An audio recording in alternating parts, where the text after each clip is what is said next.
Boa tarde a todos. Vou fazer uma apresentação rápida aqui. Primeiro, agradecer a presença de todos e também a Mânia Millen, essa curadora sensacional. E dizer que esse nosso papo de hoje vai ser muito gostoso, porque vai pegar temas da contemporaneidade para adultos, crianças, pais, professores, para todos nós. Agradecer a presença da Tânia Zaguri, professora da Faculdade de Educação da UFRJ, escritora com 34 livros publicados no Brasil e no exterior, traduzidos em várias línguas. A Lucimara Rosa Dias, professora universitária, mãe do Fabiano, filha da Dona Odete e atualmente escritora de literatura infantil de temáticas africanas e afro-brasileiras. A Fernandinha Rodrigues, vocês já conhecem, de televisão, como atriz, agora como autora, como apresentadora. E a Fernandinha também tem um outro lado que ela vai falar aos pouquinhos, muito ligados à educação e planos futuros. Vamos começar o nosso encontro de hoje com uma pergunta, digamos assim, geral, mas muito importante para todos nós. Qual é o papel do pai, da mãe e do educador diante de um mundo com as perspectivas atuais?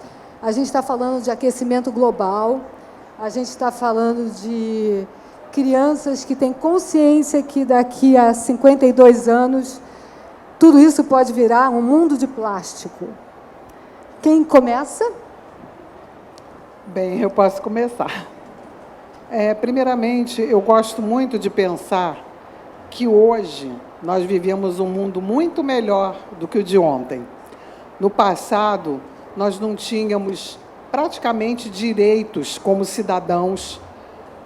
Nós, na época dos nobres, da nobreza, na Idade Média, essa sim é uma época obscurantista. Então, eu gosto de pensar que a gente vive um mundo melhor. Agora, claro que ameaças sempre existiram e cada vez surgem novas ameaças. Mas eu também gosto muito de pensar que o homem se reinventa. Me parece que ele é um pouco, a humanidade é um pouco assim, gosta de caminhar para a beira do precipício e daí ele encontra soluções. Claro que não é o ideal, mas é o que historicamente vem acontecendo, né? Então, eu sinceramente espero que esse jovem que falou para você que acha que vai viver só até 52 anos, eu acredito que ele está totalmente enganado e gosto de pensar que a possibilidade já é concreta, a longevidade hoje é uma realidade. De qualquer modo, eu acho que a gente tem que sempre aprender com o passado e tentar evitar que a gente chegue a um momento de algum cataclisma, né? Até agora a gente conseguiu, então eu prefiro pensar que nós vamos sempre nos reinventar. Gosto de acreditar nisso. Bom, boa tarde a todas e todos. Me parece que são papéis diferentes, eu acho, o papel do educador, o papel do pai e da mãe, mas como eu sou do campo da área da educação infantil, vou responder a partir desse lugar, que a gente diz que na educação infantil é preciso cuidar e educar. E me parece que são esses os papéis necessários para exercitar esse momento que a gente vive. Concordo com a Tânia, sempre há riscos, na sobrevivência e na existência humana, mas nós estamos passando por um momento importante para a gente pensar um pouco o que nós queremos para o futuro, como é que a gente vai fazer esse mundo girar, quais são as questões que nós queremos valorizar. Eu acho que todas essas crises que estão postas nos colocam muito a pensar. Eu, como mãe, penso bastante, quais são as minhas ações hoje que vão significar o futuro de amanhã da humanidade. Então, se nós não pensarmos na coletividade, nessa ideia do cuidar e educar, não só a minha família, o meu filho, mas o cuidar e educar coletivo, como as culturas africanas tendem a trabalhar, talvez a gente não consiga superar essas crises que estão colocadas. Então, acho que a grande lição que o momento nos convoca é para pensar além de nós mesmos, além da nossa família, do nosso núcleo interno, que é uma tendência do Ocidente a pensar educação e cuidado, né? A gente precisa ampliar essa educação e o cuidado para além de nós, para o outro, para quem eu convivo, fora da minha casa, fora do meu espaço cotidiano. Bom, você me apresentou e acho que o meu melhor papel desses todos que você falou é o de mãe. Eu tenho sido vivido para ser mãe. E sou uma mãe muito estudiosa, uma mãe muito atenta, uma mãe que busca o equilíbrio, sabe? E acho que em todos esses aspectos que você citou aqui, o que me preocupa mais é esse equilíbrio, é encontrar esse equilíbrio da educação, que você disse que os pais têm uma educação diferente do educador, mas eu acho que a gente se completa. Eu acredito muito nisso, nesse complemento, sabe? Da escola com a casa. E eu acho que o mais importante disso tudo tem sido o diálogo. Na minha casa, o diálogo é o mais importante. Eu converso muito com os meus filhos sobre todos esses assuntos. E acho que o diálogo e o equilíbrio são... A empatia também, a gente tem exercitado muito, né, Luísa? A empatia, que é isso, de você se colocar no lugar do outro. E a gente cada vez mais precisa exercitar isso dentro da gente. Eu acho que tem também uma desesperança nos jovens, com essa responsabilidade que eles têm de fazer com que aqueles mais velhos tomem consciência do dia a dia. Então, quer dizer, essa pergunta também vai para o dia a dia. Como é que um pai, uma mãe, um professor podem, no dia a dia dessa criança ou desse adolescente, não deixar que a desesperança tome conta, não deixar que toda a perspectiva nihilista, pessimista que vem por aí comprometa o dia a dia dessa criança. E que a gente acaba se contaminando, né? A gente mesmo acaba se contaminando. Então, é uma linha tênue e não passar para os filhos, né? Ou passar de uma maneira positiva. Então, eu exercito isso demais lá em casa. E tem fases que eu mesma estou mais desacreditada, desesperançosa, e aí luto muito para não passar isso para eles. Mas acho que é importante essa troca da escola. Eu tenho sentido assim que as próprias escolas, elas têm tentado também trazer essa esperança e essa informação para as crianças e esse diálogo assim de sempre conversar, de não deixar que a desesperança chegue nos nossos pequenos também, né? A minha filha é a pessoa que tem mais esperança que eu já vi. Inclusive, ela me ensina muito, sabe? Eu acho que isso é muito importante também. Eu aprendo muito com os meus filhos. Eles me ensinam muito. E uma das coisas que ela me ensina é isso. É ter esperança, ser positiva, é estar sempre olhando o lado bom das coisas. Isso eu aprendo com ela. Eu penso que a gente vive ciclos, né? E em alguns momentos é isso. Em alguns momentos você está mais desesperançosa, desacreditada, e por isso que eu acho que essa ideia do coletivo, e o outro pode te sustentar e trazer para você elementos que vão mostrar que vale a pena viver. Eu tenho um filho de 18 anos que acabou de entrar na universidade, e eu me preocupo muito com isso, né? Em ter alguém que acredite na vida, que acredite nas possibilidades.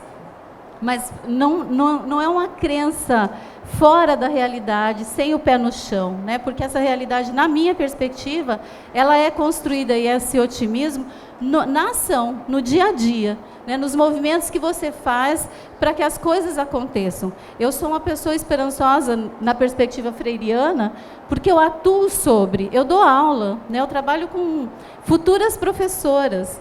E no estado do Paraná teve um momento muito difícil em que o governo, numa ação muito violenta, jogou bomba nos professores. E no outro dia eu fui dar aula e as minhas alunas estavam chorando junto comigo.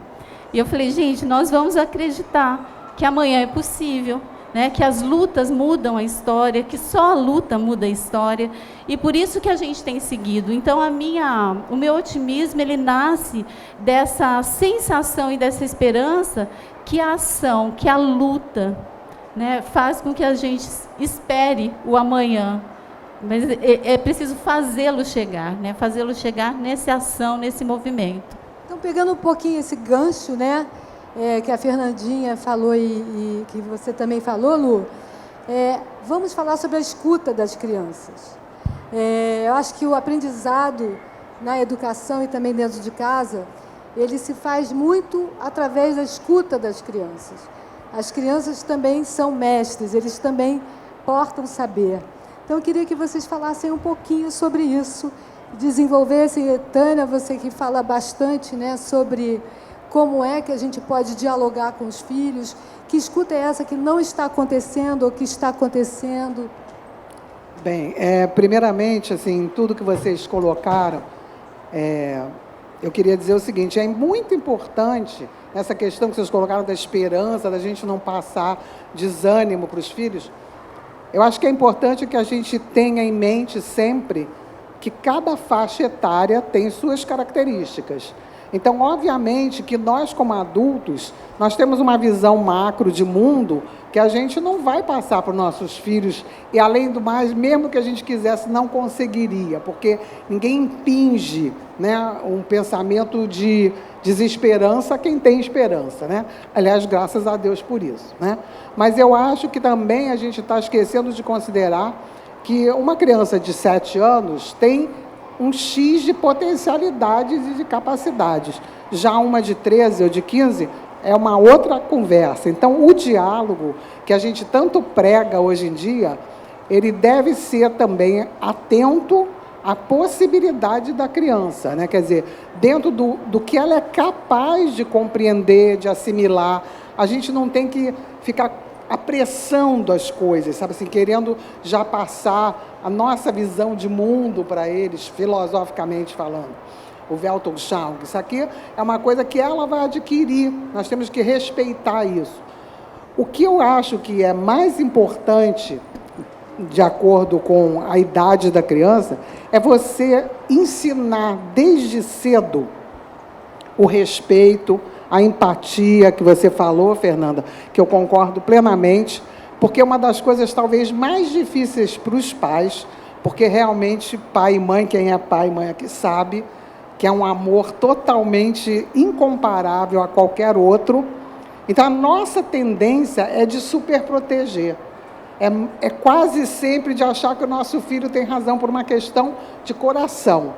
Então, é muito importante que a gente realmente esteja com o olhar focado, primeiro, na capacidade de cada faixa etária, que para isso, até nesse livro aqui, Limite Sem Trauma, no final, eu dividi por faixa etária, justamente com essa preocupação da gente entender o que é uma necessidade da criança, o que é uma possibilidade da criança e o que é um desejo, às vezes, instituído ou, digamos assim, colocado, introjetado na criança pela nossa sociedade, que tem objetivos nem sempre tão empáticos assim como a gente gostaria, né?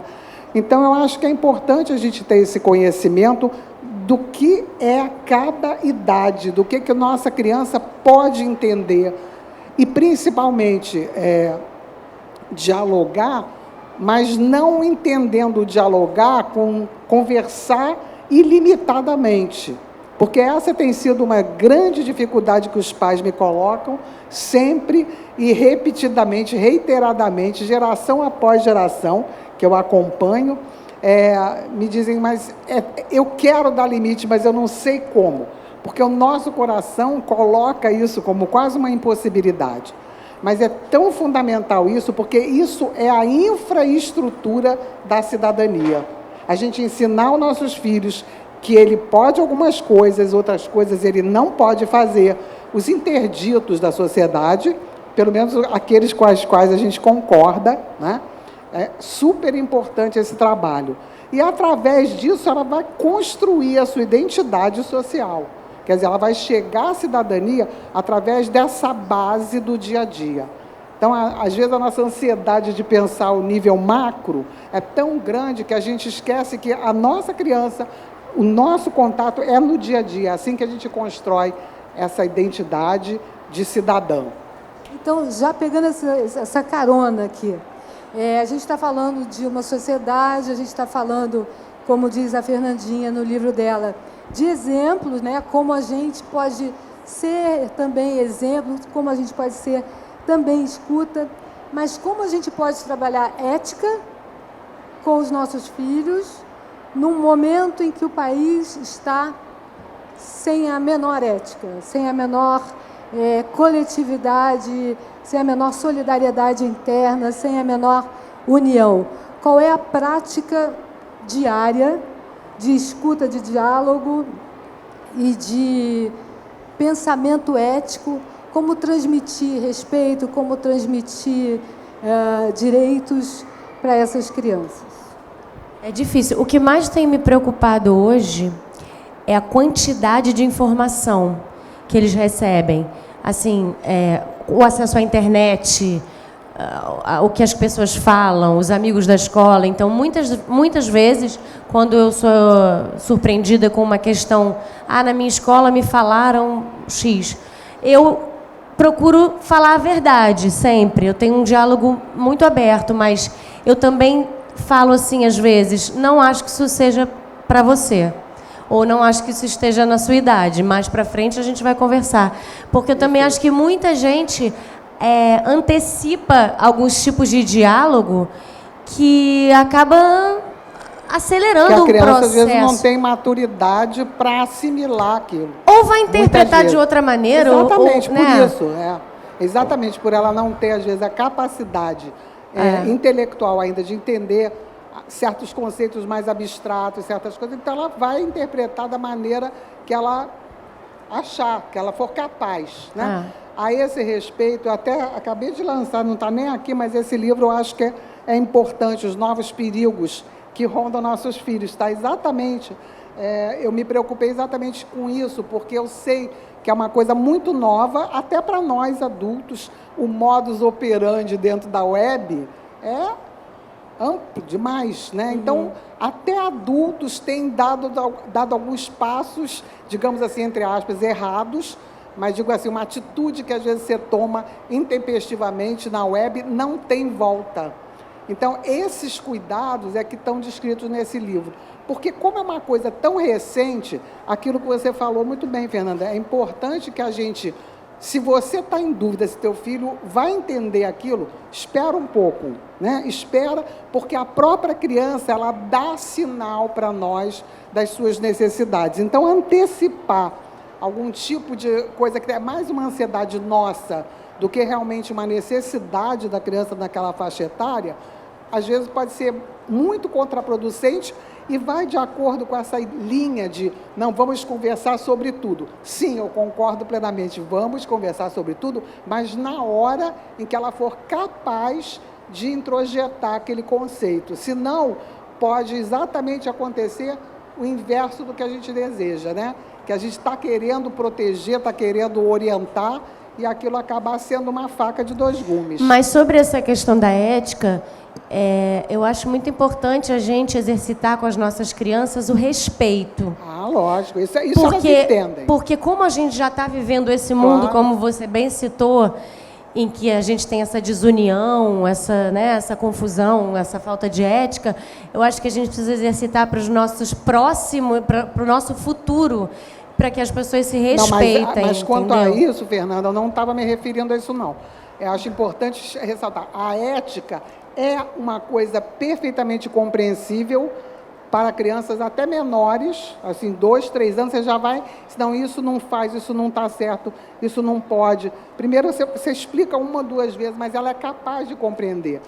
Claro que você não vai usar uma terminologia sofisticada, você vai ensinar dentro do que ela é capaz de compreender, dentro da linguagem dela, dentro do vocabulário dela. Mas a criança tem uma noção de justiça já, meio que inata, uma parte, claro. O resto a gente vai adaptar.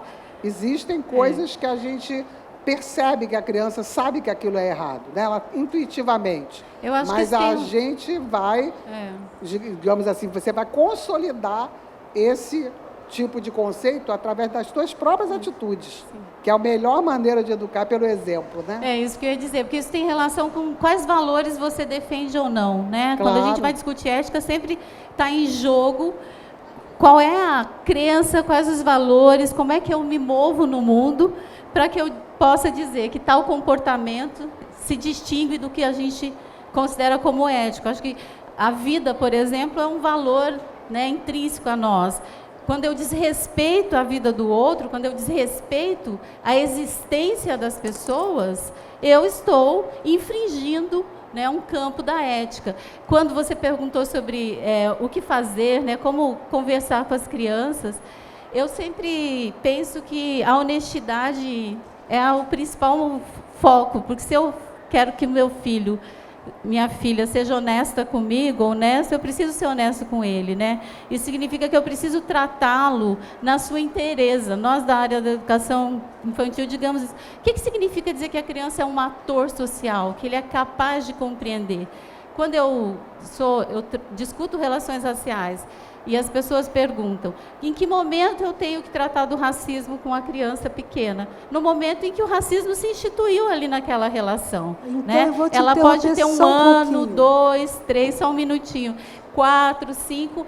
Aquilo aconteceu, eu preciso tratar daquilo. E de outras questões que dizem respeito a essa relação que se constrói com o outro. E aí eu, pai ou mãe, preciso, né, mostrar uma forma de atuar ética para que eu possa sustentar com meu filho que ele seja ético. E nós não temos garantia, né? O pior de tudo é isso, não há garantia de que a nossa educação vá dar conta de tudo, porque nós queríamos ser superpoderosos e garantir. Não somos, mas a gente tem que trabalhar arduamente por isso, né? Educar é um trabalho árduo, porque ele é um trabalho cotidiano, ele é um trabalho demorado. Dizer para uma criança que não pode, explicar por que não pode, 1 vez, 2, 3, definir que ele não pode fazer aquilo porque ele ultrapassou os limites, tudo isso requer muito exercício. E também, digamos assim, muita coerência. Eu acho que as crianças, elas têm uma capacidade incrível de perceber as nossas incoerências, não é? Então, você falou muito bem quando disse da questão da autenticidade, e esbarra exatamente nesse conceito, né? Não apenas autenticidade, mas coerência entre o que você diz para o teu filho e o que você faz. Que aí a gente recai na questão da ética. Não é nada ético você tentar fazer teu filho acreditar numa coisa na qual você não acredita. Então, digamos, é uma batalha perdida, né, que a gente não deve empreender. Como vocês colocaram essa preocupação, o mundo está triste, o mundo está ruim. Sim, claro, a gente concorda que tem milhões de coisas negativas acontecendo, mas também tem muitas coisas boas. Então, eu sempre me pego a esse aspecto.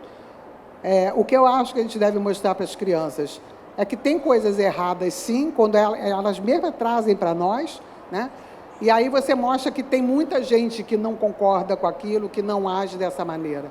Porque a única forma que a gente tem para se defender, né, dessas coisas que acontecem no mundo, porque o ser humano é múltiplo e não é nada perfeito, né? Então, eu queria voltar aqui, que a Lu, ela deu uma pista de uma pergunta que eu adoraria que todo mundo começasse a pensar a respeito, que é sobre o letramento racial.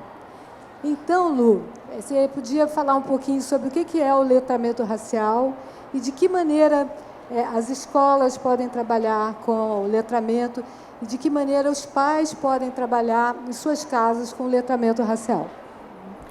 Bom, aí é a minha praia, né? Me pare. Eu penso que a gente tem um desafio enorme na sociedade, que é a construção dessa vivência com o outro.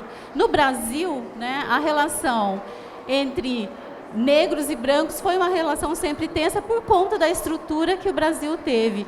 Então, talvez o primeiro movimento para a gente se letrar racialmente é acreditar, né, assumir que a gente vive numa sociedade racista, que negros e brancos não têm as mesmas condições e, a partir disso, se comprometer com a mudança. Então, o letramento racial crítico, ele seria esse compromisso que eu assumo socialmente com uma sociedade que queremos seja igual. Aí eu vou dar um exemplo do meu livro também. Esse livro e um outro que eu escrevi, eles são atravessados por essa questão racial. Esse especificamente trata de famílias interraciais, né? Famílias brancas que adotam uma criança negra, e que nós tivemos milhões de casos que aconteceram, milhões não, né? Mas vários casos que aconteceram no Brasil, em que essas crianças foram vistas como não pertencentes àquele espaço, né? Um dos casos que mais me comoveu na época foi uma criança que estava no restaurante em São Paulo. E aí os pais foram servir a comida e deixaram ele sentadinho lá. O garçom veio e retirou a criança do restaurante e colocou do lado de fora, uma criança de 6 anos. E a única informação que ele tinha é que aquela criança negra não poderia estar ali. De onde que ele tirou essa informação? Né? Disso que a gente chama do que está posto na sociedade, do que está construído no imaginário dele, que aquela criança negra estava fora do seu lugar. O lugar dela era fora do restaurante, era possivelmente como uma pedinte. Esse letramento, essa mudança de imaginário, ela é feita em vários espaços, nas imagens que a gente constrói, né? Por isso a gente fala tanto da representatividade como algo importante, na televisão, nas imagens, nos livros e na nossa convivência. Se nós somos uma família majoritariamente branca, a gente precisa se perguntar, onde estão os negros da minha convivência se eu vivo num país de 54% de pessoas negras? Se elas não estão na minha convivência, eu preciso olhar para isso, entender onde elas estão, buscá-las, né? Porque o que a gente percebe na educação infantil, eu sou professora, trabalho com as crianças pequenas, é que as crianças, desde pequenininhas, elas identificam cores. Elas sabem quem é negro, quem é branco. E, em muitos casos, já pequenas, elas revelam um desconforto por serem negras por conta desse processo, ou crianças que rejeitam a colega porque são negras. Então, a escola, a família, precisa assumir essa perspectiva do letramento, que é alterar isso que está no nosso imaginário. Nós precisamos pensar que pessoas negras podem ser médicas, podem ser professoras universitárias, podem ser o que quiserem, né? E isso vai transformando essa imagem que a gente quer colocar a população negra em determinados lugares. Geralmente, nos lugares de serviços de baixa qualificação. Eu queria só completar, você falou muito bem, explicitou realmente uma preocupação que também é minha, mas eu diria, para complementar apenas, que esse letramento, que se chama letramento racial, ele, digamos, de maneira mais ampla, seria a gente realmente chegar a um momento em que a nossa sociedade fosse de tal forma democrática, de fato, que todo mundo ter direitos iguais, independente de cor, raça, religião, seja lá o que for, né? Opção sexual, seja lá o que for, que apareça, seja compatível, né, com a nossa sociedade. Então, isso faz parte de um processo lento, né? Nós tivemos alguns retrocessos, né, quando tivemos a ditadura aqui no Brasil. Então, tudo isso atrasa esse processo de realmente você considerar que todos somos iguais, independente de como está o nosso exterior, né? Vamos falar um pouquinho sobre as novas células familiares. Então, como é que vocês três veem essas novas perspectivas das novas famílias, que são famílias diferentes, são famílias, às vezes, de 2, 3 casamentos, são famílias com pais, 2 pais, 2 mães, não se tem mais dia dos pais ou dia das mães. Como é que vocês veem nesse momento, né, onde a gente vê a homofobia, onde... Eu estou pegando pesado, né? Mas é porque eu acho que educar hoje em dia é mais delicado, porque as fronteiras, elas, ao mesmo tempo que estão rompidas, elas também estão retrocedendo para coisas que já não existem, que já não fazem mais sentido para nós. Então, os pais, os educadores, estão muito confusos. Quer dizer, alguns não, né? Alguns poucos não. Mas, assim, como avó, eu já me sinto confusa. Então, eu queria perguntar para vocês como é que essas novas 1000 configurações e opções sexuais na escolha do seu dia a dia. Como se educa, como se fala, como se ouve, tanto as crianças quanto os adolescentes. Cara, sabe uma coisa engraçada? Eu falo sobre todos os assuntos, né, lá em casa, assim como eu falei, dependendo do assunto. Mas eu tenho exercitado muito a escuta, ultimamente. E eu escuto muito os meus filhos. E eles têm trazido esses assuntos. Então, está sendo muito interessante isso, porque a gente todo dia vai para a escola e tem o assunto do dia. E aí a minha filha fala, vamos falar hoje sobre machismo? Ela propõe o assunto. E eu sempre penso assim, hoje eu vou falar sobre natureza. Sei lá, hoje eu vou falar sobre a feira, que eu quero levar eles na feira. Porque a feira também está sumindo. Eu lembrei que eu ia com a minha mãe na feira, comprava fruta e tal. E hoje em dia, o hábito da feira, ele não é tão comum. A não ser bairros que tenham feiras próximos. Enfim, fui para a feira, nada a ver. Então, ela tem trazido uns assuntos. Feminismo, machismo, racismo. E eu estou achando tão lindo. Porque eu acho que essa geração também, cada vez mais novas, as crianças, elas têm ficado atentas a esses assuntos todos, né? E o que para a gente ainda causa um estranhamento, ou uma dúvida, ou um questionamento, para eles não causa. É porque eles convivem desde bebês quase, com mídias que... Bom, eu não vou falar de você, que é muito mais nova que eu. Mas, por exemplo, eu me lembro que da minha infância... eu morava numa vila no subúrbio do Rio de Janeiro. Eu morava numa vila também. E é uma coisa incrível, que era uma vila com 16 casas, então a primeira pessoa que comprou uma TV, gente, virou assim um rei, né? Eu me lembro que a vizinha era até muito legal, ela abria as janelas, que a televisão ficava na sala, e as crianças todinhas, imaginem vocês, né? Não tem nem televisão em casa, nenhuma.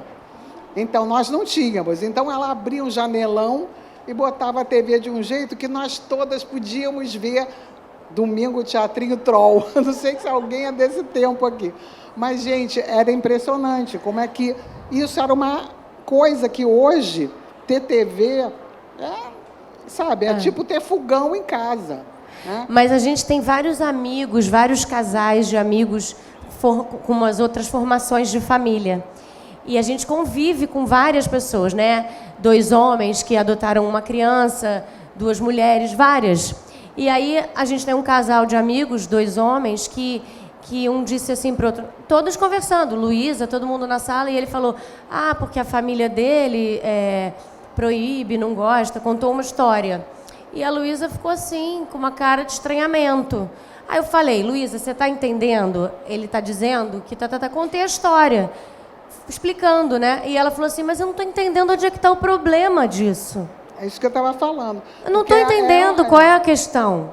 Aí a gente ficou assim, realmente, qual é a questão? Eu acho que a melhor forma... Se eles se amam, está tudo certo. Então, eles mesmos... Exatamente. O que pra gente, às vezes, é uma coisa que a gente necessita explicar. Não precisa e fazer falar. uma aula às vezes ela não didática, precisa ser né? explicada assim, porque eles têm um entendimento tão grande. Exatamente. Se você olhar para isso com naturalidade, o teu filho vai olhar com naturalidade, sabe? Porque, na verdade, é isso. Não precisa você, para uma criança de 5 anos, explicar, nem entrar na questão de heterossexualidade, homossexualidade, porque, como eu disse antes, isso está acima da possibilidade de compreensão dela naquele momento, daquela faixa etária. Mas se você, no teu dia a dia, olhar isso com naturalidade, isso não te despertou nenhum tipo de questionamento, se a tua filha trouxer, você vai dizer assim, não, aquela família é assim, tem 2 pais. Não, aquela família é assim, tem 2 mães, acabou. Então, isso ela vai entender. E ela vai entender a mensagem que está por baixo disso, subliminarmente, que isso é natural. Sem que você precise ficar fazendo uma doutrinação ou uma aula, né, que a criança não está ainda com capacidade de entender. Mas eu acho que é um desafio para nós, né, nesse momento. Com certeza. A gente precisa conviver, precisa estar aprendendo. Eu acho que tem um letramento aí, que no caso não é racial, mas é um letramento de convivência com outro que não sou eu, né? Então, eu acho desafiador, às vezes nos assusta. Muitas pessoas, eu acho que a possibilidade desse retrocesso que a gente está vivendo agora tem a ver com esse medo, com esse susto que as pessoas levam, quando você passa a ver que existem outras existências. existem outros corpos, existem outras famílias, existem outros modos de amar que você nunca imaginou que ser possível. Isso é um novo e ele assusta a gente, né? E o medo, às vezes, faz com que a gente recue.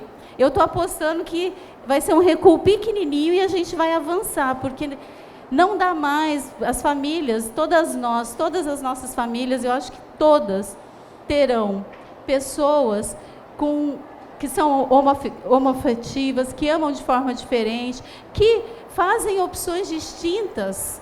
E a gente não vai poder dizer não para essas pessoas. Eu não quero viver com você.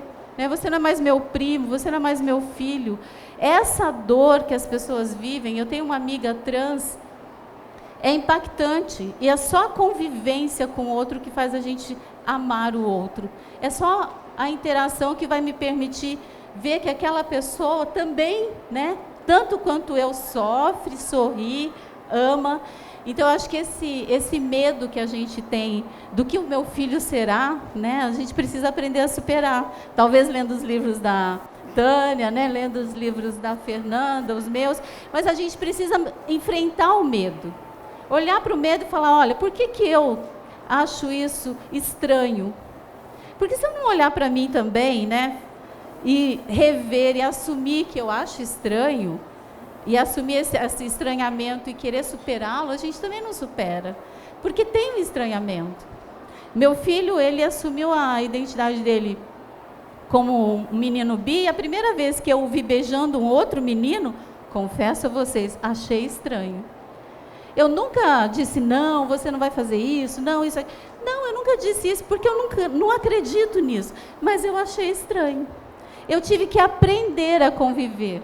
Né? E o dia que ele apresentou o namorado dele para meu pai e para minha mãe, eu achei tão linda a coragem dele, porque ele sabia que o meu pai e a minha mãe, que é de uma geração muito anterior à minha, ia achar meu pai talvez inadmissível aquilo. E foi mais bonito ver o meu pai, que o meu pai não falou nada, tratou o namorado dele como um menino, como ele era. E aí eu falei, puxa, o amor é incrível, né? Porque eu tenho certeza que o que fez o meu pai receber aquilo de forma tão tranquila foi o amor que ele sente por mim e o amor que ele sente pelo meu filho. Então, acho que a gente precisa enfrentar os nossos estranhamentos, precisa enfrentar os nossos medos, porque a gente tem que apostar na vida. E a vida é isso, né? As pessoas são maravilhosas, têm opções sexuais diferentes, e isso não pode fazer com que elas se transformem num monstro a ser destruído, a ser morto. O Brasil é o país que mais mata trans. Nós não podemos achar que a gente vai construir uma sociedade saudável com essa realidade. Pessoas que estão passeando pela cidade e que são agredidas. Elas não fizeram nada para aquelas pessoas, além de existir. Então, eu acho que a gente tem que assumir o nosso estranhamento e o nosso medo para mudar. Legal. Eu também estava pensando aqui, enquanto vocês falavam, sobre a questão do contato. Né? O que acontece? Houve um movimento no Rio, não sei se vocês lembram, a favor do coco nas barracas. O que era o coco nas barracas? Era a nossa cultura de tomar o nosso coco na barraca. O que está acontecendo hoje? As crianças estão tendo pouco o olhar do pai e da mãe para elas, porque o olhar do pai e da mãe, esse contato, está no celular. Então, o nível de crianças com problemas de atenção, o nível de crianças com problemas de afeto está crescendo muito. Então, de que maneira vocês três trabalham a ideia do contato permanente? De como ignorar, por exemplo, uma coisa que eu vejo muito nos restaurantes, são os bebês com os celulares dos pais. É como se os bebês não fizessem parte daquela comunhão, daquele almoço, daquele jantar em família. Se livra do bebê, deixa o bebê se distrair com... Olha como é bonitinho, ele tem 1 ano e meio, mas ele já mexe no celular. Ai, que legal! E por aí vai, né? Vai o tablet, vai o computador, e os pais cada vez mais afastados desse contato amoroso, desse contato visual. Queria que vocês falassem um pouquinho sobre isso. Olha, eu tenho 2 filhos, né? A Luísa e o Bento. Eu tive a Luísa, eu escrevia minhas experiências no blog, Cheguei ao Mundo, que é o meu blog de maternidade, e aí fiz o livro, Meu Jeito de Ser Mãe. Ela tem 9 anos. Aí eu tive o Bento, que tem 3 anos. Aí agora eu estou pensando em escrever o livro que chama Meu Jeito de Ser Mãe Mudou. Porque todos esses aspectos que eu consegui realizar com a Luísa, como, por exemplo, não inserir o desenho no restaurante, eu não estou conseguindo, não. No segundo. Tá bem difícil, porque, além deles terem personalidades diferentes, ele tem uma energia muito diferente da dela, que, às vezes, para a gente ter aqueles 5 minutos no restaurante comendo a comida, tem que ter o desenho. Então, eu estou nesse conflito. Estou me assumindo aqui, gente, uma terapia. Eu gostaria muito de não dar nem 5 minutos, mas, às vezes, Karen, para a gente poder comer 10 minutinhos, mesmo que a gente faça um revezamento, tem que rolar rapidinho. Joga aqui esse joguinho 1 minutinho, só para a mamãe comer um negócio. Então, eu estou com esse conflito, mas eu fico arrasada. Porque eu falo assim, eu não podia ter dado. Eu falei que eu não ia dar. Mas aí chega na hora e fala, tá bom, só um pouquinho, entendeu? Olha, é difícil, gente, não me julga. Fernanda, eu acho muito... Eu tô lendo vários livros, educação positiva, parentalidade positiva, fiz cursos. Eu tô tentando, mas eu tô cortando um dobrado. Você não tá lendo esse? Ô, Fernanda, você não tá lendo esse? Vou ler esse Amanhã, hoje. amanhã. Ainda bem. Esse aí, se você sortear, já vou ficar aqui para você me sortear. Não, gente, brincadeiras à parte, eu queria te parabenizar pela tua coragem de ter dito o que você disse. Porque, realmente, cada filho é um filho. Se você resolver daqui a pouco ter outro, você vai escrever outro. Não vou ter outro, não. Mas o que eu quero dizer da verdade é que às vezes é importante a gente estabelecer regras, realmente. Então, eu sugiro veementemente aos pais que não deem internet, não há acesso à internet. É diferente de dizer, mas todo mundo tem celular na escola do meu filho. Uma coisa é você dar um celular, outra coisa é eles não vão querer o celular sem web. Mas a verdade é que nem nós, como vocês mesmos já testemunharam aqui, né, nós todos temos momentos em que a gente fica, gente, como é que eu vou responder isso? Há coisas que chegam a nós pela internet, né? E a gente tem que tomar muito cuidado, mas nós somos adultos, a gente é capaz de parar, esfriar a cabeça, ou pelo menos espera-se que nós, na idade adulta, tendo maturidade, a gente seja capaz de parar e pensar, peraí, nossa, esse cara está me ofendendo do nada, está me agredindo pra caramba, o que eu faço? Porque a primeira tendência da gente é defensiva, também atacar, mas não, porque depois que botou, não tira mais. Então, eu sugiro muito fortemente aos pais, não deem acesso à web aos seus filhos antes dos 7 anos. Aí você vai dizer, mas é um absurdo. Não, eu não estou dizendo não deixe ele jogar joguinho, ele pode jogar joguinho. Mas aí ele vai dizer, eu quero jogar joguinho com meu amigo que mora em São Paulo. Aí você, mas o que tem de mais? Tudo bem, desde que você esteja do lado, e a gente não vai ter tempo, não é? Não, mas eles não têm telefone, iPad, eles não têm deles. E é sempre com supervisão quando mas acontece. Aí é diferente. Se você tem essa condição, mas veja bem, cuidado, porque eles...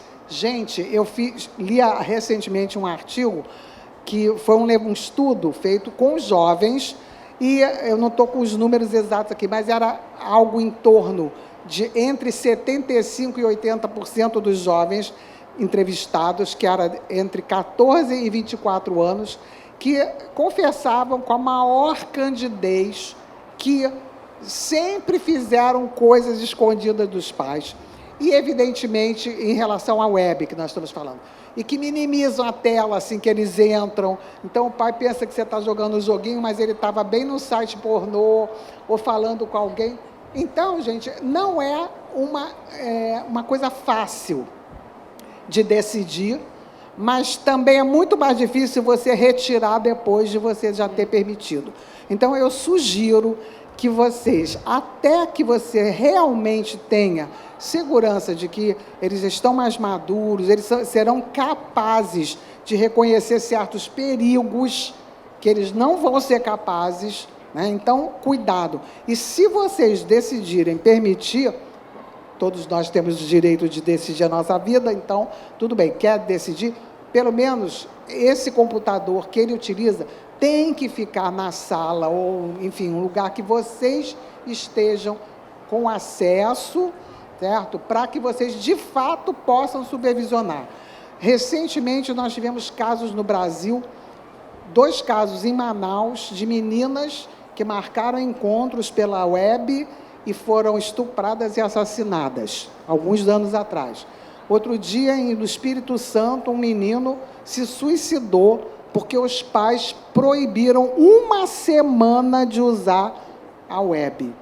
Então, vejam, não é uma decisão fácil, são os novos desafios realmente, mas é importante que vocês conheçam esses fatos que eu relatei aqui, existem muitos outros, mas não é assim, alarmismo, sabe? Eu não estou falando uma coisa para ninguém ficar com medo, apenas saibamos que há riscos e graves.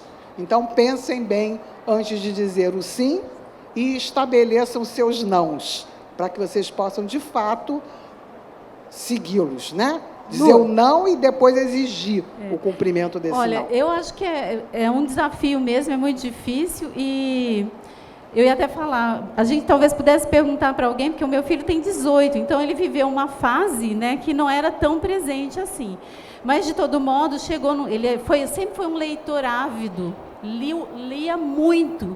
E chegou uns 10, 11 anos, ele só queria jogar, e eu pirei. Eu falei, meu Deus, o que eu fiz de errado? Li todo dia à noite, na cama, conversei, comprei livros, e agora não quer ler, o que aconteceu? E aí eu comecei a conversar com ele. Filho, quanto tempo você está jogando? Quanto tempo você está lendo? Fiquei numa marcação muito forte, até um dia que ele falou, chega, não aguento mais você ficar fazendo isso comigo. Eu quero fazer isso agora, eu estou com vontade de fazer isso. Eu falei, não, então vamos tentar limitar. Porque tem um momento, e as crianças hoje, antes você falava não, e era não, né? Essa possibilidade do proibido, né, e de fazer proibido, está muito mais possível. Então, eu sempre tentei muito negociar com ele, dizer, olha, por que não? Né? Por que você não deve fazer isso? Quanto tempo você vai ficar? Aquela história das 2 horas, eu não conseguia. Ele ficava 3, 4 horas. Mas aí eu comecei vou pôr entre aspas, perder meu tempo com ele. Então, eu falei, então eu quero fazer junto com você, vamos fazer algumas coisas. E até hoje, ele escolhe as séries que ele quer ver, por exemplo, e a gente sempre tem uma série que nós vemos juntos. Eu tenho umas séries que eu acho um saco, mas eu vejo junto, sento lá, a gente senta no sofá, ele tem hoje, acabou de fazer 18 anos, né, mas tinha 17 até dia 31 de agosto, a gente senta de mãos dadas, ele é aquele... eu esqueci o nome agora, mas eu estou vendo até o Game of Thrones, que eu não tinha visto, mas estou vendo. Até então, que esse não é dos piores, não. Eu estou gostando no final, sabia? Mas eu acho que a gente tem que dar tempo também para os nossos filhos, sabe? Porque a vida é muito cheia de trabalho, a gente trabalha demais, chega em casa morto de cansado, você só quer um tempo para você, né? Porque você precisa respirar. E eu também digo às vezes para ele, agora eu quero um tempo para mim. Mas eu gosto muito de gastar tempo com ele. Eu gosto de sentar e ouvi-lo, ele conta as histórias, eu gosto de... também respeito o tempo dele, mas gosto de fazer coisas que ele gosta de fazer, não que eu goste, mas eu acabo aprendendo a gostar das coisas porque ele propõe. Então, eu penso que é um jeito, né? Não tenho receita, não, porque é desesperador quando ele começa a se dedicar 1000 horas para aquele computador, para aquela internet, você fica meio desesperado. Não, né? Eu ia falar que é interessante essa coisa da diferença dos filhos. Tem filhos que você tem mais facilidade desse diálogo, a minha filha, por exemplo, ela lê muito, eu não tenho problema do celular ou da internet com ela. O iPhone dela é o gibi. Ela ama gibi. Então, ela fica no gibi igual um iPhone. Igual a gente fica no iPhone, ela fica no gibi. Né, Lu? Mas o meu pequenininho gosta muito. Ele arrasta o dedinho assim na própria televisão. Aqui, ó. Tenta fazer assim na televisão. Porque já é dessa geração também. Claro. Né? Que já nasce sabendo ligar, sabendo mexer, vendo a tecnologia. É muita informação, né? É uma linha muito tênue da gente saber botar os limites. Eu estou de olho muito nesse livro. Na verdade, eu sempre digo que ter filho é um projeto diferente dos outros, porque é um projeto de horário integral durante 30 anos. 30, hoje em dia 30. Tava achando que eu já tinha conseguido? Não, porque na verdade eu brinco, porque o que a gente está vendo hoje com a geração neném, né? É uma coisa seríssima que está acontecendo hoje, não é no Brasil, isso é no mundo. São jovens que nem estudam nem trabalham, mas não é devido ao desemprego, que no Brasil está alto. É devido ao fato de que decidiram que a escola é muito chato, entre aspas, o chato, mas eles falam assim mesmo, escola é chata. Uma vez eu estava numa entrevista, ainda no programa da Silvia Popovic, e era sobre, meu filho não quer estudar. Olha quanto tempo já tem isso. Crianças que, de repente, dizem assim, não vou estudar mais. Então, o pai, até a 9ª série, como existe a lei da obrigatoriedade, não, tem que estudar. E depois, dali em diante, ele não tem mais argumento. Por quê? Porque você não formou o conceito. Porque você não promoveu essa interiorização de que vai, sim, ou estudar ou trabalhar. Então, é muito importante que a gente tenha a noção de que, hoje, 20% dos jovens entre 14 e 24 anos está tendendo a abandonar os estudos e também não quer trabalhar. Por quê? Porque vive de mesada do papai e da mamãe, é ótimo, né? Porque se não acaba nem o ensino médio, vai conseguir um emprego de que valor de retribuição salarial? Um salário mínimo. Às vezes os pais dão uma mesada quase desse valor. Então, às vezes, nem 30 anos chega. Então, se você quer que o teu projeto finalize o TCC da gente em casa, meu filho está ciente, e isso é importante, é um limite que a gente coloca para ele. Ele precisa saber que ele tem casa, pai, mãe, mesada até tal momento, certo? E as regras podem mudar caso ele não corresponda ao que está sendo combinado, né, digamos assim. Então, eu acho muito importante que eles saibam que existe um tempo para continuar dependendo de papai e mamãe. Mesmo que isso nos doa muito, como você falou, Fernanda, também. É claro que eu sei que nenhum de nós estabelece limites com prazer, alegre. A gente gostaria de deixar tudo, porque realmente quando o nosso filho olha para a gente feliz, alegre, ai, que bom, mãe. É tudo que a gente quer na vida, né? Que eles nos amem, que eles nos adorem. Mas, às vezes, a gente precisa realmente que eles hoje fiquem meio aborrecidos conosco, porque no futuro eles vão nos agradecer. Isso é fundamental. Eu tenho um filho de 46 anos e outro de 38. Ambos estão independentes, trabalhando. Eu não estou querendo me colocar como modelo de ninguém, não. Mas eu quero dizer para vocês apenas que funciona, sabe? Eles sabiam, o mais velho brincava comigo assim, mãe, eu sei que eu tenho um tempo de validade aqui. E isso não era dito, eu nunca disse para eles assim, até tal idade vocês têm. Não, nunca disse. Estava implícito, como a gente colocou aqui no início do debate, essa questão de como que você ensina a ética, como é que você ensina os valores. Um valor que ficou bem claro para eles foi isso, o tempo de validade, né, daquela mordomia toda. Eles sabiam que tinha uma hora que eles iam ter que cuidar da sua vida. Né? Deixa eu falar uma coisinha em cima disso. Eu acho que um tema muito delicado que está acontecendo nesse exato momento, e que todos nós que estamos sentados aqui já de alguma forma nos sensibilizou, a culpa é dos pais. Então, eu queria falar rapidamente sobre um exemplo que aconteceu numa escola que o meu filho estudava, que vários pais foram contra um menino que fumou maconha e que foi pego do lado de fora da escola.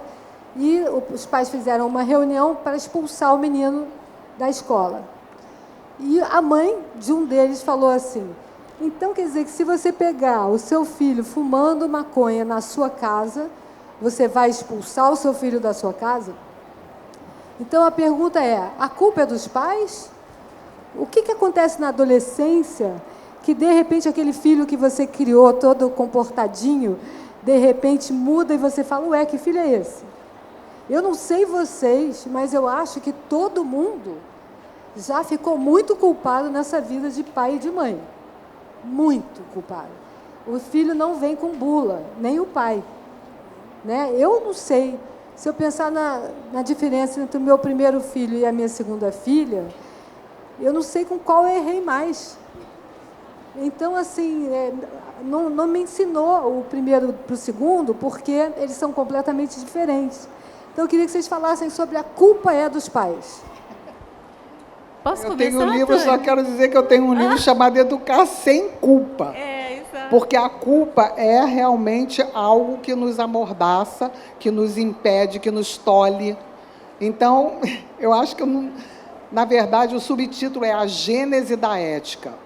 Então, o que eu tentei estabelecer nesse livro, fazer as pessoas compreenderem do ponto de vista educacional, é que enquanto a gente fica com medos e culpas, né, e a gente não desenvolve o nosso projeto ético com os nossos filhos com vigor, não é com castigo físico, nem nada do que se falava no passado, mas apenas com segurança e, às vezes, até necessariamente com algumas sanções educacionais, dificilmente você vai realmente conseguir aqueles 30 anos para depois você dormir no teu sono.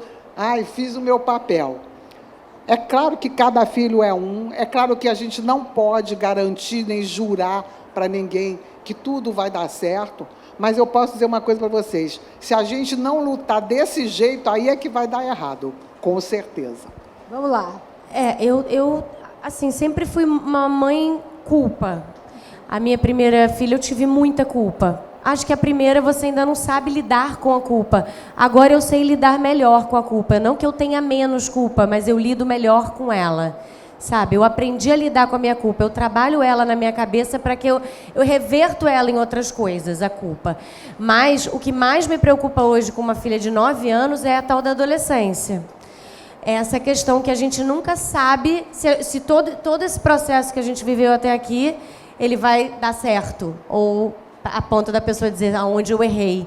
Então, realmente, hoje, que a minha filha vai fazer 10 anos, eu rezo e torço para que todo esse processo que eu vivi com ela, todo esse espelho que eu sou, esse exemplo que eu dou diariamente, para que ele se reflita na tal da adolescência que está chegando.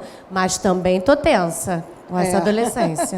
Mas, olha, porque eu eu acho que você dei vai muito ter uma trabalho boa para minha surpresa. mãe na adolescência. Não, mas, Eu gente, dei. dá trabalho. Eu dei. Não existe criar A minha mãe filho acha que eu sem vou trabalho. que eu vou pagar todos os meus pecados. Minha mãe acha. Não, eu não, sempre- não Ela acredito. fala isso para mim. Às vezes eu penso, quando eu falo do Fabiano, ainda bem que você será pai um dia. Exato. Mas eu acho que até o título poderia ser revisto, A Culpa é das Mães. Eu acho que muitas das coisas recaem sobre as mulheres. Né? A forma como o Brasil pensa educação e boa parte do jeito que a gente se constitui é para que nós, mulheres, a gente arque com tudo que deu errado. Então, acho que um dos primeiros movimentos que a gente precisa fazer é esse, né? Da gente se perdoar como mulher, saber que pai também tem responsabilidade e se tiver alguma coisa errada, o pai também errou nesse processo, porque senão a gente pega tudo para nós e aí é muito mais difícil a gente superar isso. Eu também... Eu não pego, não. Pois é. Eu não Mas pego. O que deu não errado é- não foi culpa minha. Não só é a não. norma, né? A norma ainda hoje é das mulheres se sentirem mais culpadas na educação. verdade. Eu também aprendo, como você, a não pegar ou a rever, porque tem muita coisa que a gente acha que... O dia que meu filho negou pipoca para o amigo dele, eu fiquei mal.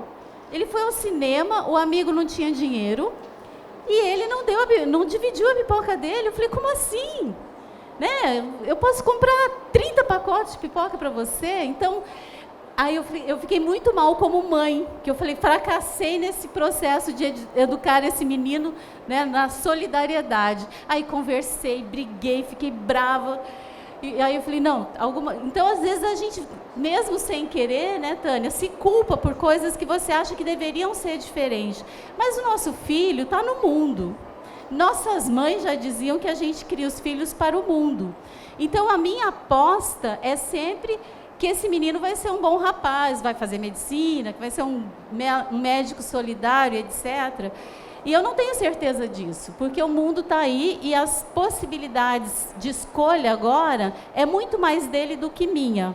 O que eu faço com isso? Eu tenho, né, um certo orgulho de pensar, eu fiz o meu melhor, eu faço o meu melhor. E espero que isso dê certo, mas também sei que se não der certo, a culpa não é só minha, é do mundo. Eu acho que um pouco dessa culpa, ela tem a ver com a gente ficar exigindo uma perfeição. Eu fiquei muito tempo querendo ser a mãe perfeita, tentando ser a mãe perfeita. E aí depois eu entendi que a mãe perfeita não existe. Todas nós somos mães. Umas mães fazem parto normal, outras cesárea, outras amamentam, outras não conseguem amamentar, outras são casadas, outras se separam. E aí, quando você entende que a mãe perfeita não existe, que você é a melhor mãe que você pode ser, naquele momento, isso facilitou muito para mim.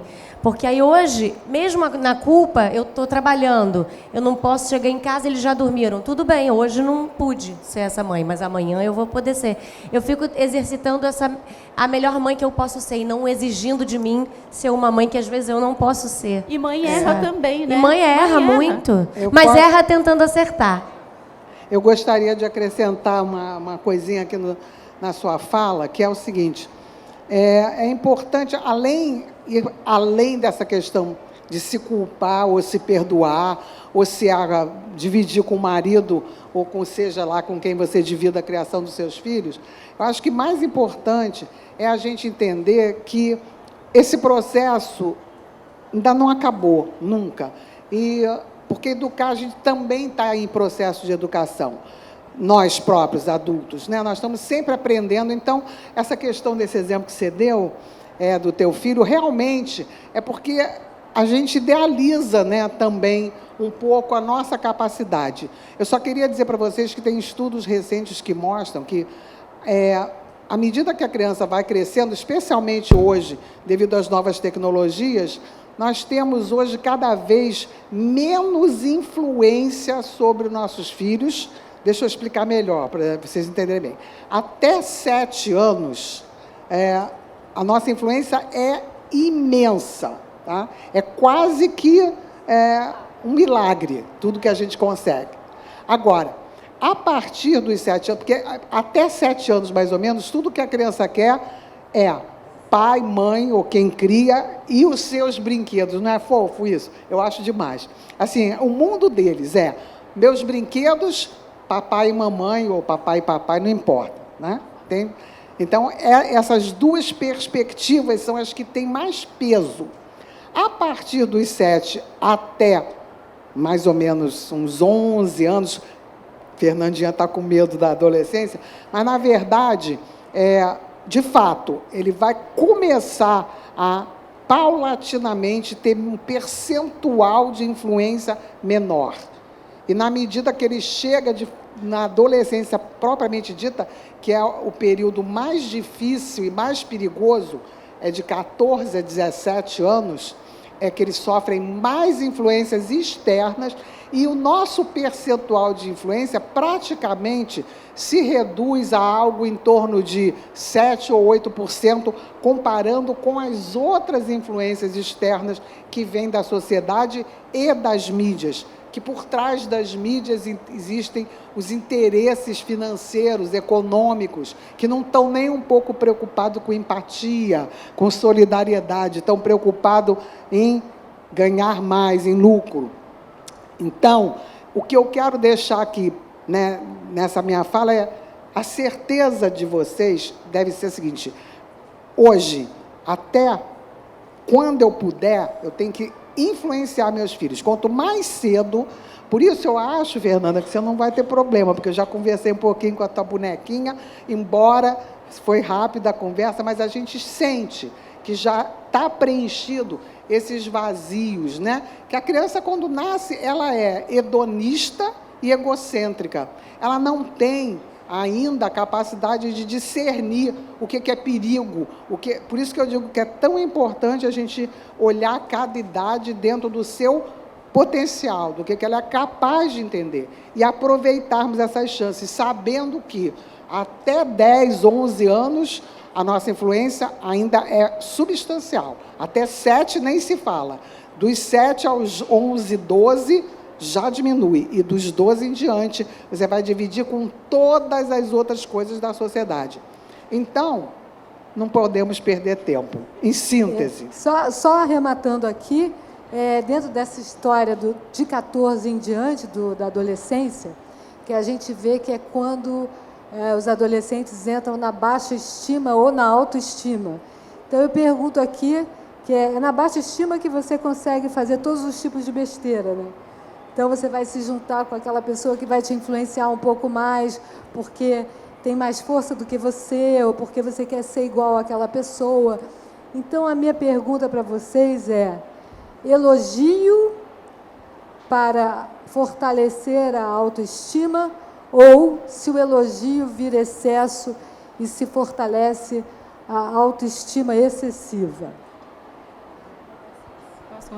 Olha, eu acho que o elogio tem que ser honesto.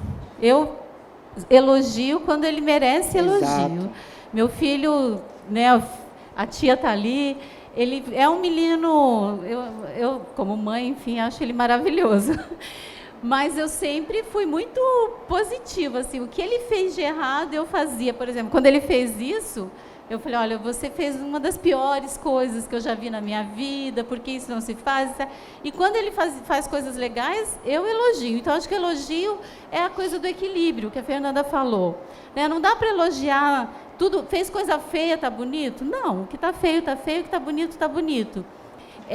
Confesso que eu exigi, num dado momento, muito dele.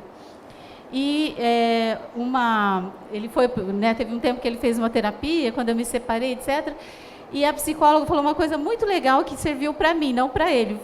Deixa ele ser 1 em 1 milhão. E isso fez uma diferença gigantesca na nossa relação, porque ele tinha um pai e uma mãe muito exigentes com ele. Então, ele já é fora da média, mas ele queria ficar mais ainda. Quando eu permiti que ele fosse 1 em 1 milhão, ou seja, né, alguém perdido na multidão, eu acho que as coisas ficaram mais tranquilas. Então, eu acho que isso me ajudou a pensar no equilíbrio. Então, não foi assim, eu não nasci pronta, sabendo que devia elogiar quando tem que elogiar e exigir também, né, quando tem que exigir. Eu aprendi a ser o mais honesta possível com ele nessas coisas. Mas, claro, que a mão pesa sempre na valorização. Você quer que seu filho se sinta valorizado, mas eu sempre tentei, depois disso que eu aprendi, ser honesta com ele. Acho que essa é a Eu receita. acho que você tem toda a razão. Na verdade, você, quando decidiu que ele era 1 em 1 milhão, você já tinha feito todo o trabalho da infraestrutura, né? Então, na verdade, o que a gente tem que se preocupar é o seguinte: nós não podemos ter certeza de nada, como vai ser o futuro. Mas a gente pode ter certeza de que vai dar errado se você não fizer o teu trabalho de casa, como você falou, né? Realmente, a gente tem um serzinho moldável até tal idade, mais ou menos de acordo com a personalidade, como a Fernanda colocou. Cada filho é o outro já está um pouquinho mais complicado, mas isso não quer dizer que você não vai ganhar essa parada, porque você vai descobrir que cada criança tem um caminho para o seu coração, tem uma coisa que funciona, que não funciona com um, funciona com o outro, e a gente vai tateando até descobrir esse caminho. Agora, sem dúvida, eu afianço a vocês, se vocês deixarem correr frouxo demais, o resultado é muito mais perigoso do que ele precisar se sentir 1 em 1 milhão, porque antes ele já soube que ele tem alguns compromissos. A nossa tendência, o nosso amor pelos nossos filhos faz com que a gente tenha digamos, a tendência a dizer assim, mas tadinho, ele fez tudo o que ele pôde. Nem sempre. Muitas vezes ele não fez. Então, gente, eles zangaram com o que eu falei, né? Alguma criança não gostou do que eu estou falando. Funciona? Alô, alô? Eu vou entrar aqui um pouquinho, porque a gente tem só mais 15 minutinhos. Então, eu vou falar aqui as perguntas de algumas das pessoas do público. E não vamos poder entrar, eu acho, no tema que eu queria muito, que é da alienação parental. O quê? Da alienação parental. Então, a Mônica Japiaçu pergunta: tenho várias amigas que reclamam que seus filhos, entre 12 e 14 anos, não ajudam em nada em casa, mas os pais não os ensinaram a ajudar desde cedo.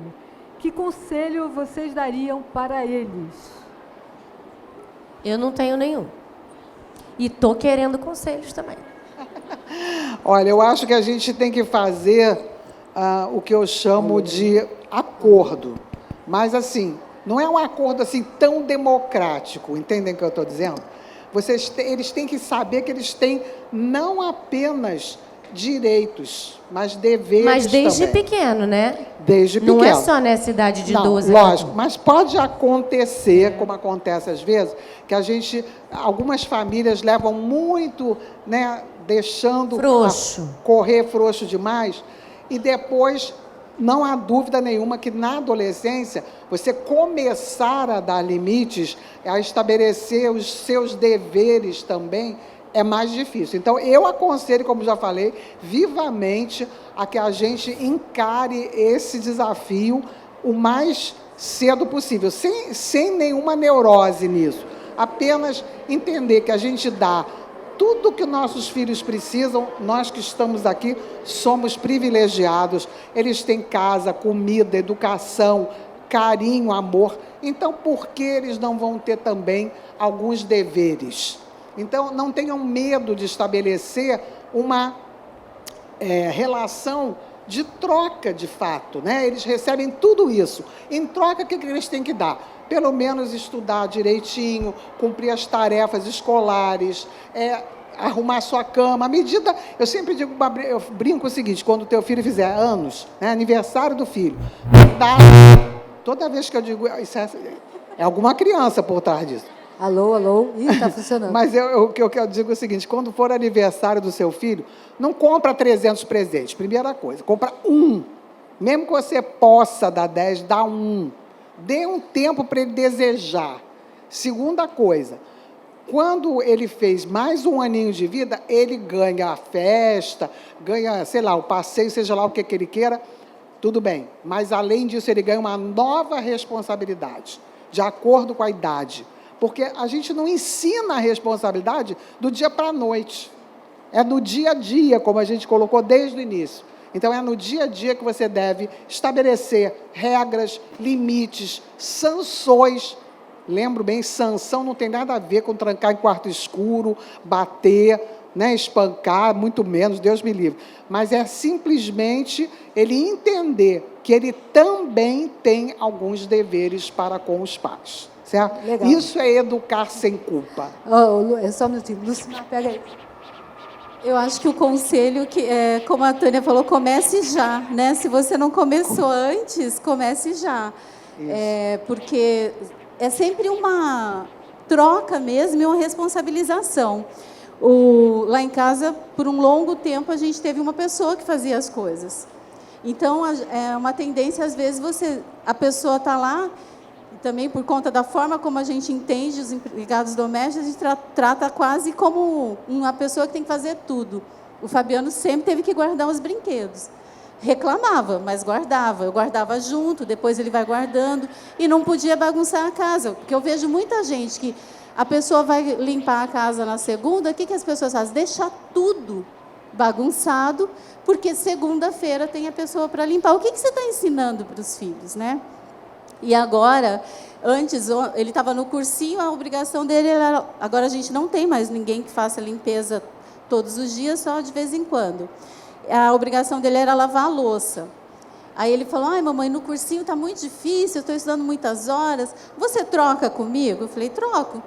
Eu vou lavar a louça para você, então você vai lavar a roupa, que é mais fácil, né? Uma vez por semana, bota na máquina.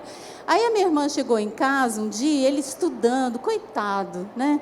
Ah, eu acho que eu vou lavar a roupa para ele. Eu, não, a roupa é dele, ele que tem que lavar, porque ele também mora na casa. Mas eu confesso que às vezes eu tinha dó. Ah, ele está estudando 8 horas por dia, 10. Não me custava lavar essa bendita dessa roupa. Mas qual seria o custo educacional para ele? Então, acho que às vezes a gente tem essa tendência, né, de não querer pôr a criança para fazer algumas atividades, porque para nós não custa nada. E aí você deixa isso, vai adiando isso, mas você está ensinando que na convivência você tem sua obrigação, ele também tem. Então, acho que a pessoa tem que começar já. É verdade, é a gênese da ética, exatamente o subtítulo do Educar Sem Culpa. Quanto mais culpado você sente em relação ao teu filho, tenha ou não razão para isso, mais de pés e mãos atados você fica. E com isso você está criando aquele que eu chamo do pequeno tirano, aquela criança que depois vai achar e transferir para todos os seus relacionamentos que ele realmente é um príncipe, sei lá, alguém, né, que tem direito a todos os privilégios. Então, gente, não se iluda, a gente começa em casa, de pequeno. Velho ditado popular, de pequeno que se torce o pepino, né? Não levem ao pé da letra o pepino, mas assim... Antes das considerações finais de cada um de nós, tenho uma última pergunta para você. Qual o maior desafio de um educador dentro da sala de aula de combater o racismo, homofobia, sexismo e violência num país em que seu mandatário maior defende tudo isso? Fernando Gondim, pai e avô, historiador. Nossa, eu acho que o desafio maior que a gente tem hoje é construir coletivamente apoio aos professores e professoras das escolas brasileiras. A gente está convivendo com um ideário que se chama Escola Sem Partido, que está querendo, né, tirar a liberdade de cátedra de professores. Como se o professor tivesse que dar aula para cada um dos alunos. Então, eu tenho 35 alunos, e se eu for falar de ditadura militar, eu não posso falar porque o aluno A acha que não foi, o aluno B acha que tem uma outra visão. A educação e a ciência, e a Bienal é um belíssimo exemplo disso, ela é uma produção, né, de anos de existência, de pesquisa. Então, eu acho que a solução seria quem apoia um tipo de perspectiva como essa, precisa ler um pouco dos livros que estão colocados aqui. Quem não apoia não pode se silenciar.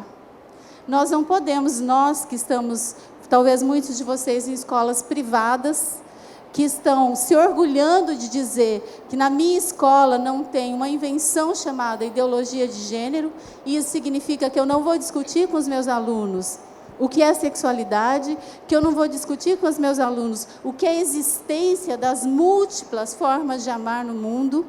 Então, nós, especialmente a classe média, né, esclarecida, tem um compromisso enorme, que é do não silenciamento, é de se posicionar.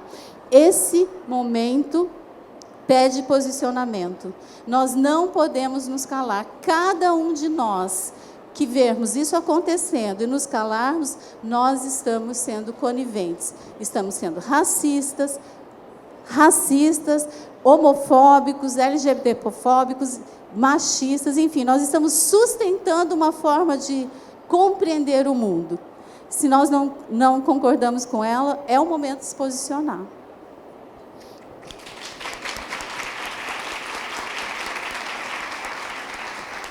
Então, eu tinha feito uma pergunta para cada uma das pessoas que está aqui na mesa, das pessoas que estão aqui na mesa com a gente, e a pergunta era: o que você gostaria de provocar na plateia? Então, o que é que vocês gostariam que cada pessoa que está aqui saísse provocada, impulsionada? Começa, Fernandinha. Eu acho que eu vou falar então a empatia, que é o que eu mais tenho exercitado na minha casa, que é a frase que eu mais uso lá em casa todos os dias, que é uma frase clichê, mas é que a gente fala todo dia, né, Lu? Que é: não faça com os outros o que você não gostaria que fizesse com você. Então, todo dia quando a gente chega na escola, a gente dá 3 respiradas e pensa: não faça com os outros o que você não gostaria que fizesse com você. E isso eu procuro fazer com que eles exercitem em qualquer situação. Na menor situação, uma situação boba da divisão de um brinquedo, até uma situação que a Luísa, enfim, precisa se defender com mais, né, mais, enfim. Então, me fugiu a palavra, com mais energia. Então, é isso. Eu acho que a empatia é o que a gente mais precisa hoje, que é o que eu vejo que a gente julga muitas pessoas, principalmente na internet. A gente deu um poder das pessoas de julgar muito o outro, principalmente sem conhecer, e jogar pedra nas pessoas antes de querer entender a história daquela pessoa ou por que aquela pessoa está fazendo aquela determinada coisa. Então, acho que a empatia, eu acho que é o exercício que a gente tem que fazer diariamente, de olhar para o outro, pensar no que o outro faria ou no que você faria se você estivesse no lugar do outro. Acho que é isso que eu tenho provocado todo dia na minha casa.